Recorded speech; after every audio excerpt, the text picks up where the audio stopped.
Hi friends, मैं Ashwin. I hope आप सभी अच्छे होंगे। वर्ड ऑफ द डे, इस सीरीज का जो सेशन नंबर 44 है, इसमें हम जिस वर्ड को पढ़ेंगे वो वर्ड है अबेट। आइए आगे की स्लाइड में इसके बारे में डिटेल में जानते हैं। पहली बात, अबेट पार्ट ऑफ स्पीच में क्या है? It's a verb. जनरली ये देखा गया है कि जब कोई वर्ड टी पे रुकता है तो वो एक वर्ब हो जाता है, जैसे कि इन्वेस्टिगेट, जैसे कि मिटिगेट, इंटेरोगेट। तो ये सारे वर्ड्स क्या हैं? वर्ब हैं। अब अबेट एक वर्ब है तो इसकी फॉर्म्स भी देख लीजिए। सिंपल है, अबेटेड और अबेटेड। ये हो गई अबेट की फॉर्म्स। मीनिंग क्या है? To become less strong, to reduce in degree और अमाउंट। मतलब इसका मीनिंग है धीमा पड़ना, कमजोर पड़ना, तीव्रता का कम हो जाना, इंटेंसिटी का कम हो जाना। ये है अबेट का मीनिंग। कैसे समझेंगे? जनरली अबेट को आप बारिश से रिलेट कर सकते हैं, तेज हवाओं से रिलेट कर सकते हैं।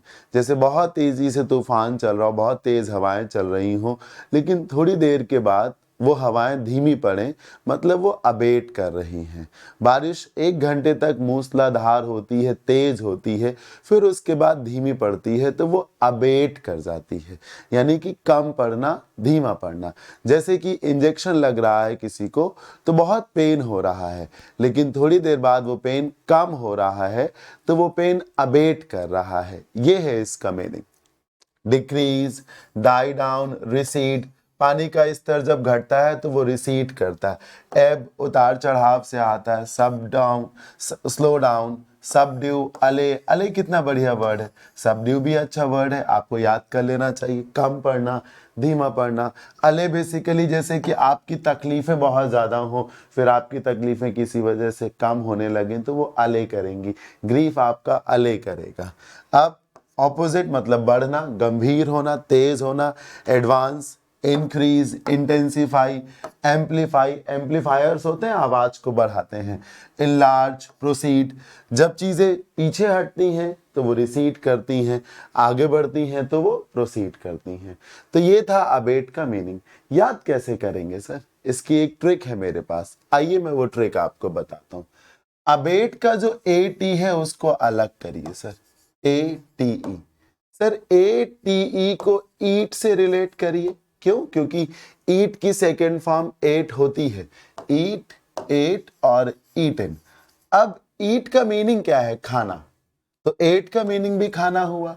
अब जब किसी भोजन को खा लिया जाएगा तो या तो वो भोजन बिल्कुल ही नहीं बचेगा, या बचेगा लेकिन कम बचेगा। तो एट का मतलब क्या है कि किसी चीज को जब खा लिया गया है तो उसकी मात्रा ना के बराबर बची है, कम बची है, थोड़ी बची है। बस यहीं से अबेट का मीनिंग हो जाएगा कम पड़ना, थोड़ा पढ़ना, धीमा पढ़ना। ये इसका मीनिंग हो गया। फटाक से एग्जांपल्स देख लीजिए। वी शैल गो शॉपिंग, हम शॉपिंग के लिए जाएंगे। Only when the storm abates, लेकिन सिर्फ तभी जब तूफान धीमा पड़ेगा। Steps being taken to abate air pollution are too little too late. Air pollution को कंट्रोल में लाने के लिए, कम करने के लिए जो कदम उठाए जा रहे हैं वो बहुत ही कम है और बहुत देरी से लिए जा रहे हैं अबेट करने के लिए। Lord Shiva decided to lie down on the ground to abate goddess Kali's anger. आपने ये कहानी पढ़ी होगी, देखी होगी कि जब देवी काली को बहुत गुस्सा आता है तो ऐसा लगता है कि पूरी पूरी सृष्टि का वो विनाश कर देंगी। ऐसे में महादेव जो हैं उनके गुस्से को रोकने के लिए, उन्हें शांत करने के लिए उनके रास्ते में आगे लेट जाते हैं। जब धोखे से देवी काली का पैर महादेव की छाती पर पड़ता है तो वो देखती हैं कि ये मैंने क्या कर दिया, मैंने तो अपने आराध्य के ऊपर ही पैर रख दिया।